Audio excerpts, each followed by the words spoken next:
a challenge to try and capture something as iconic as Alcatraz. You know about this. This is arguably the most famous prison in the world, and now you're in it. Just the space, you know, the physicality of it, because it's quite claustrophobic. When modern day prisons are designed, they really consider not intimidating people or making the spaces, you know, as least stressful as possible. Well, Alcatraz didn't suffer from those restrictions. They did the research, they went out, studied Alcatraz, not just from books or internet.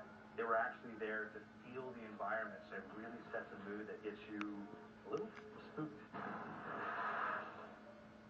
Well, we kind of started with the base layout of Alcatraz. The entire island we ended up roughing out in kind of a white box form, and then figuring out what play spaces we wanted to use out of that, what would be the most interesting areas to play in, and the connections between spaces, and spaces that the public doesn't necessarily get to go into.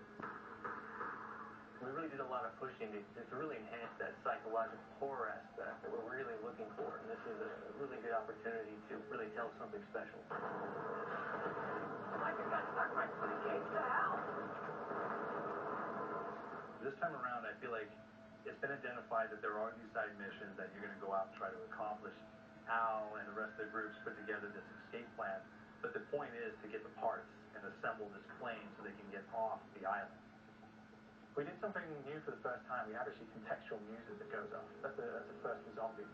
And it's all based around this horror thriller aspect. Every location will have a specific stinger that you hear when you find it, when you discover it, when you start unraveling the story, we start building on the music that you're hearing, and it's really enhancing that experience and going along with it in parallel.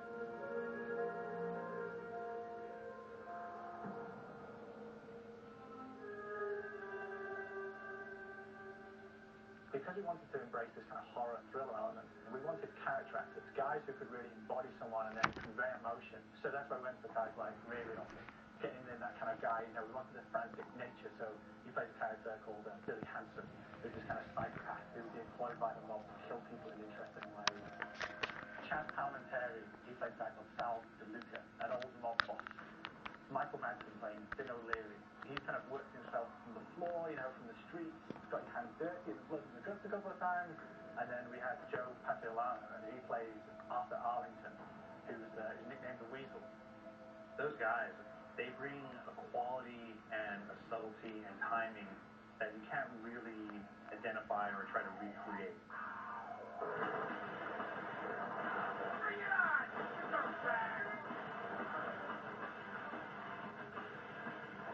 You start off in the afterlife mode, and that's just going to be, you know, what's going on. You're going to try to solve the mystery from the second you start. Afterlife, to me, brings a new element, like a new puzzle element. It forces me to think a little bit more, or look for the clues, or kind of think of zombies on a slightly deeper level.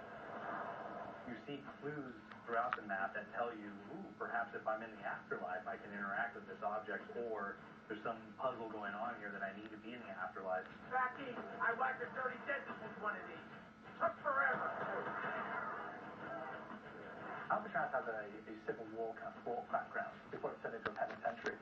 And so we had this kind of backstory, the idea that the wardens would have collected Civil War weapons. One of them is the blundergas. It's a fictional weapon, but the idea of the combination between a blunderbuss and a Gatling gun. And possibly, it might be a way of upgrading it to a more fantastical weapon that the players may find. You just went now. There's one main zombie, one big zombie that's going to come through and wreak havoc on your life. He'll lock down the perk machine, he'll close down the box. You have to pay to get that open again, so you don't want him to interfere with your process. Now's a good time to pick a fight. It's a fun challenge. It keeps things moving forward. In terms of perks, we have a new perk called Electric Cherry.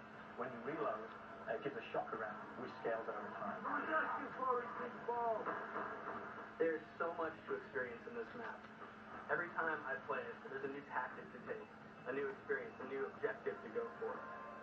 But there's also this layer of things that we aren't exactly exposing to the players right off the bat, and will need to be discovered.